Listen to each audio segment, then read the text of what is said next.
السلام عليكم ورحمة الله تعالى وبركاته الإخوة والأخوات. مرحبا بكم في غربة لايف. عدنا إليكم الإخوان، وإلا كانت هذا أول مرة كتشوف الفيديو ديالي تابونا معايا في القناة. الإخوة اللي معايا وكما العادة شكرا بزاف على لي كومونتير ديالكم، لي بارطاج ديالكم، وبطبيعة الحال لي جيم ديالكم. سمحوا لي الإخوان، هاد الأيامات غبرت فيها حيت كنت شوية مريض، ولكن احنا عاوتاني رجعنا. بطبيعة الحال اليوم غتكون عندنا فيديو اللي غنبارطاجيو فيها عاوتاني أخبار اللي غتكون متنوعة، كنتمنى من الله أنها تعجبكم. كما العادة الإخوان ما تنساوش أنه تبارطاجيو وديروا واحد الجيم إلا عجبتكم الفيديو، وغنبداو على بركة الله. أول موضوع غادي نطرق ليه في هذه الحلقة غادي يكون خطير للغاية، وبغيتكم تردوا البال الإخوان، سيرتو الناس اللي عندهم الولاد هنايا في فرنسا. الله يرضى عليكم ردوا البال على ولادكم، عندكم تقولوا أنه راه حنايا صافي وصلنا لفرنسا، وفرنسا إلا صيفطنا ولادنا للمدرسة ولا لاكريش راه هما بأمان. لا، البلاصة الوحيدة اللي غيكون فيها الطفل ديالك بأمان هو عند مو. ردوا بالكم، راه هادشي أنا عارف بالحق ديالو حيت عندي ولاد هنايا في فرنسا. الإخوان هاد الأيامات اللي فاتوا واحد السيدة في شامبيني سيغ مارن في إيل دو فرونس مشات تجيب ولدها من لاكريش، ولدها عنده 18 شهر. 18 شهر جابتو للدار، بغات تبدل ليه لاكوش نورمال، لقات واحد الليكيد بيزاغ الإخوان اللي كيشبه السبيرم. دونك الإخوان السيدة شكات وخافت، هزات ولدها داتو للسبيطار.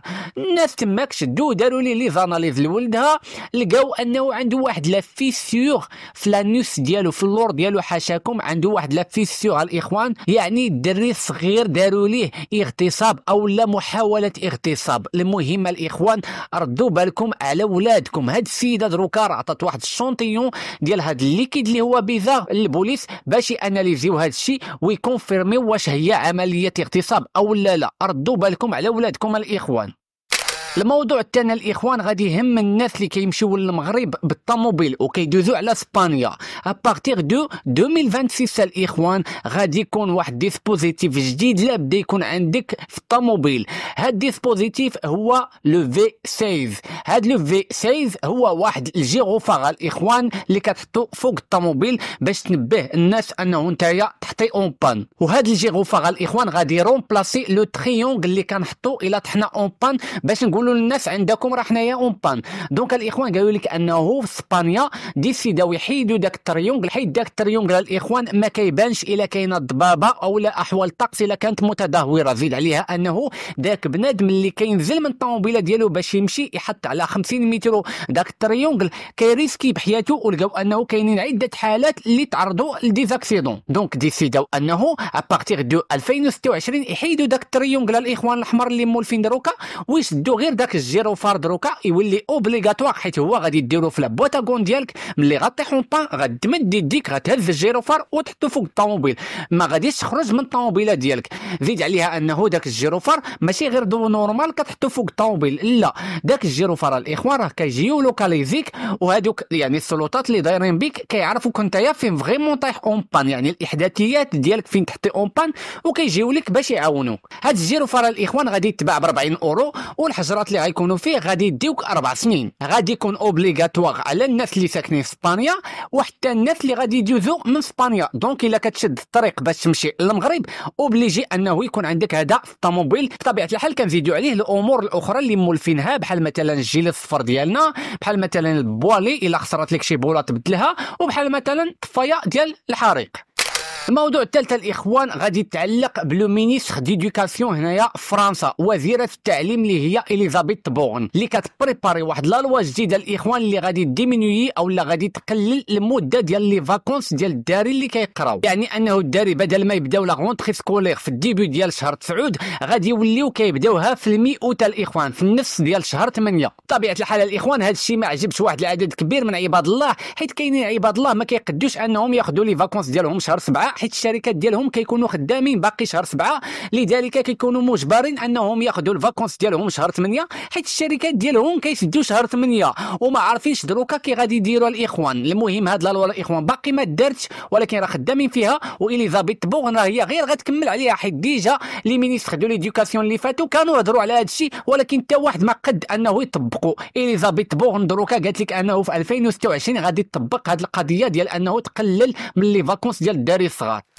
هاد الايامات اللي فاتت الاخوان نايضه واحد الهيلاله اولا واحد الشوهه اللي هي شوهه عالميه الاخوان ابروبو دو لا فامي ماكرون، العائله ديال الرئيس الفرنسي ايمانويل ماكرون الاخوان، اي سورتو الزوجه ديال الرئيس الفرنسي ايمانويل ماكرون، من بعد ما خرجت واحد الصحفيه معروفه سميتها كونديس اوينزا الاخوان اللي كاينه في الولايات المتحده بواحد التقرير، وقالت انه عندها دلائل وغادي تقاد واحد الروبورتاج اللي كتقدم فيه ما يفيد انه الزوجه الحاليه ديال الرئيس الفرنسي ايمانويل ماكرون اللي هي بريجيت ماكرون في الحقيقه ليست انثى وانما رجل، وانه هذه السيده الاولى ديال فرنسا الحاليه اللي سميتها بريجيت ماكرون في الحقيقه سميتها جون ميشيل ترونيو، وانه بريجيت ترونيو اللي هي بريجيت ماكرون حاليا مات غير خوها اللي خدا الهويه ديالتها من 1980. وزيد عليها انه حاليا في باريس شي واحد رفع دعوه ضد بريجيت ماكرون على اساس انها جون ميشيل ترونيو، وقال بانه يعني استفد من المعارف ديالو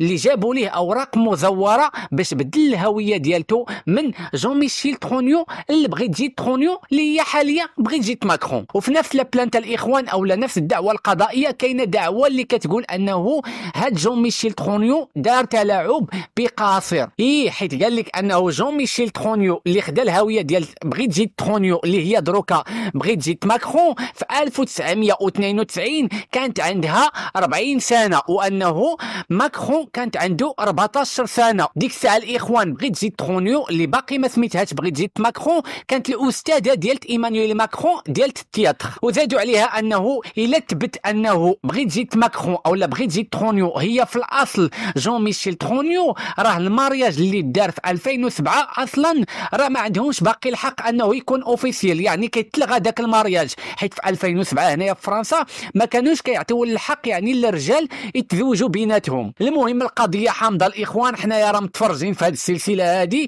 الا ترى شي جديد من هنا لقدام غادي نبارطاجيو معاكم.